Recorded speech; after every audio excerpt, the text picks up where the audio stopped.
What's the hoop, everyone? It's the award-winning commentator. Hope all is well. Today is a day that a lot of YouTubers feared. Remember just a month ago, with news of a YouTube design was being released, how people went into panic mode. How videos spread like wildfire, because everyone wanted to get their 2 cents on the topic. Some people liked the design, but for the most part, a lot of people did not like it. There's something to get used to.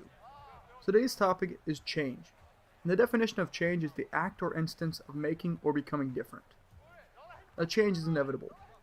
Change is also good, as well as bad. Today we're going to look at change in the gaming community. I'm going to talk about a couple games, and some changes that they've gone through, or what they should change with. Let's start off with the king of the FPS shooter world, quote unquote, Call of Duty franchise. We can both say that change on this game is both good and bad. They've made some good changes as the saga has continued, and they've made some terrible changes as the saga has continued. Something that I like and do not like about the game, I know I contradict myself right there, is that there's 2 developers making this game. There's Treyarch and Infinity Ward. My last name is Ward, so I am biased to Infinity Ward. Now, the first Call of Duty I ever played was COD 4, but these games have been going downhill. One of my favorite YouTubers, a guy named Zeus, the commentator likes to drink the juice. The commentator that gave me my big break when it came to YouTube. He said a great quote. He said, whatever your Call of Duty is, the first Call of Duty that you played, that's usually your favorite. It's the first time you get the adrenaline rushing, the first time you experience it. But is Call of Duty becoming like a Madden, a sports game that's just repeating itself? For example, look at the MLB games. MLB The Show.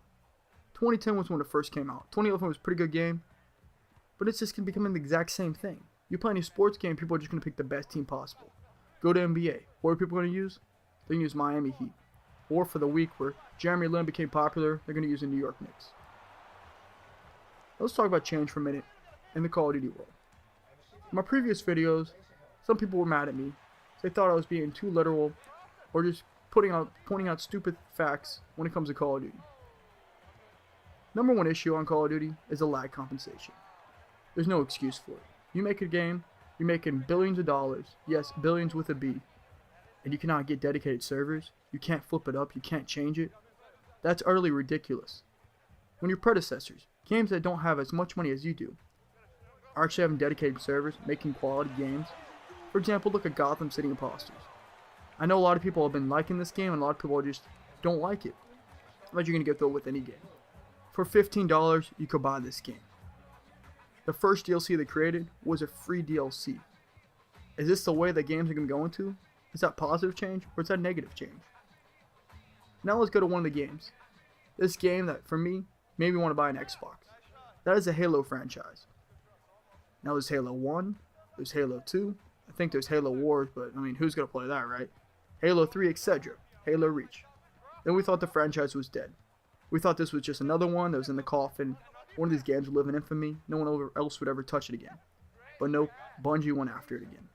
434 Industries picked up the game, and Halo 4 was released. A week ago, maybe less than a week, videos released talking about Halo 4 changes and how they're changing the game for the good. At least that's what it sounds like. Now for me, I'm not really big a campaign player. I buy games for multiplayer. I love gaming with other people. I want to play multiplayer, I want to interact with people around the world. That's maybe one of the reasons why I do love YouTube. So I have this international audience that I'm just blessed to have. The coolest thing about 434 Industries, I think, with the multiplayer design, is they're not going to use the campaign maps. That's what a lot of games have been using before. You play the campaign, multiplayer maps, you're basically off the same engine. They're just going to use that map and create it, which are wide spaces. Now Halo 2 was the game that I first played. I never really played Halo 1. Halo 2 was the first Halo I played. It was fantastic. The maps were small, great combat, going back and forth action. Then Halo 3 came out.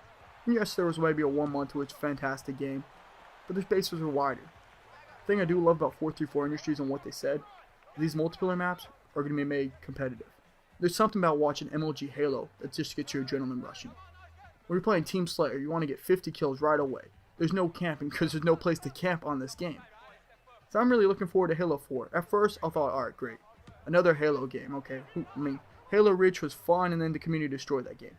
You could say the exact same thing about Modern Warfare 3. You could say the exact same thing about Black Ops. Any game like that. So I'm really hyped up about Halo 4. I think there's positive change coming. Now let's get away from the video games for a minute. Let's go to the social network site. Let's go to the #1 social network site. that overtook MySpace, something people just thought would never be touched ever again. That is Mark Zuckerberg's Facebook. No, don't lie. You have a Facebook account. If you don't have a Facebook account, you probably deleted it. You're sick of Facebook. New things have come out. There's Twitter, StumbleUpon, Tumblr, etc.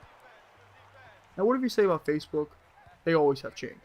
They are always changing stuff. That may be one thing why people don't like Facebook. The new interface design. Why am I talking about this?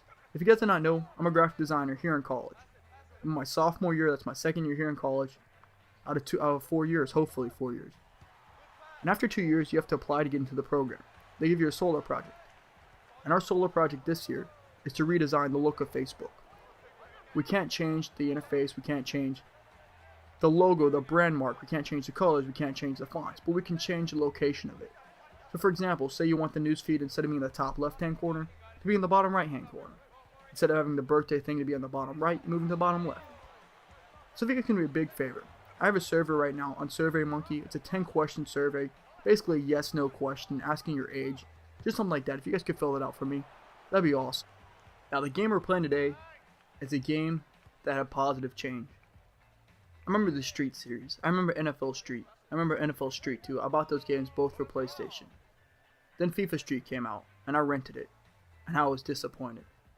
It was awful. But after playing this demo, after playing the new FIFA Street, looks like they have a product here. They look like they have a hit on their hands. If you're a big FIFA fan, big soccer fan, big football fan, as all my international subscribers like to say, you're going to love this game.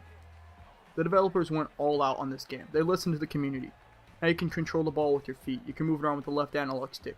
You can do all these deeks. You can do all these weed peeler moves. It's going to be a great game. So let me know in the comment section below, what do you guys define as the word change? Guys, more videos coming very soon. Hope all is well. Thanks for watching.